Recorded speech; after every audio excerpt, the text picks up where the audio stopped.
Bonjour à toutes, bonjour à tous. Le verdict est implacable. Beaucoup d'appelés, peu d'élus. Sur les 77 maires de nos communes, seulement une douzaine d'entre eux ont pu retrouver leur fauteuil. Plus de 80% des maires en fonction depuis 6 ans n'ont pu renouveler leur mandat. Si certains maires ont réussi à passer entre les mailles du filet électoral et à se faire élire conseillers communaux, ils n'ont toutefois pas été désignés par leur parti politique ou par la nouvelle majorité issue des urnes. Au nombre des maires appelés à faire leurs adieux à l'exécutif local, on retrouve à Cotonou Luc Setonji Atroko qui s'en va, cédant ainsi sa place à un ancien ministre de l'Environnement en la personne de Luc Nyankadja.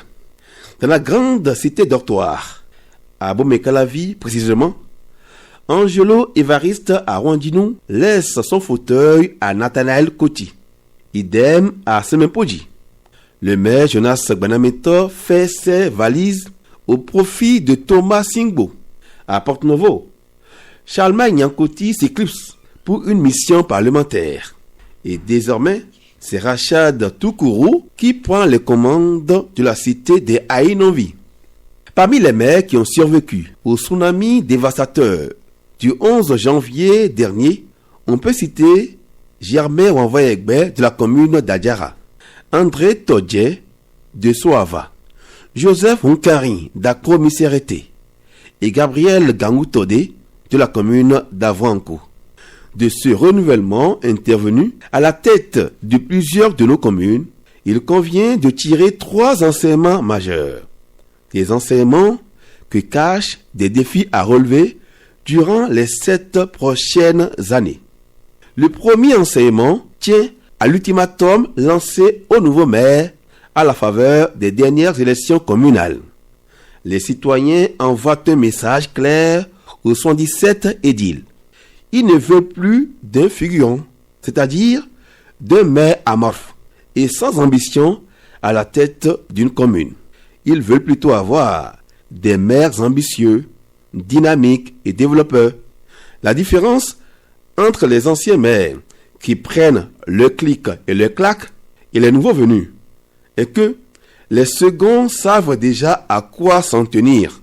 Pour avoir été sevrés du budget communal, les maires de la 4e mandature, les anciens maires notamment, ont servi en quelque sorte de cobayes.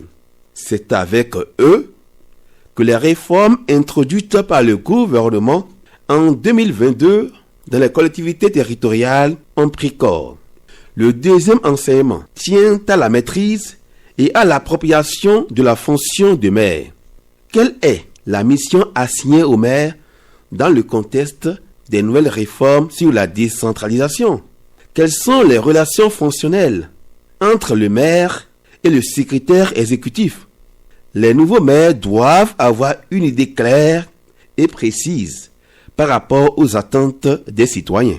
Le troisième enseignement tient à la capacité et à la qualité intrinsèque du maire à mobiliser des ressources financières, à dénicher des partenariats et à valoriser le potentiel touristique, culturel, économique et social de la commune qu'il dirige.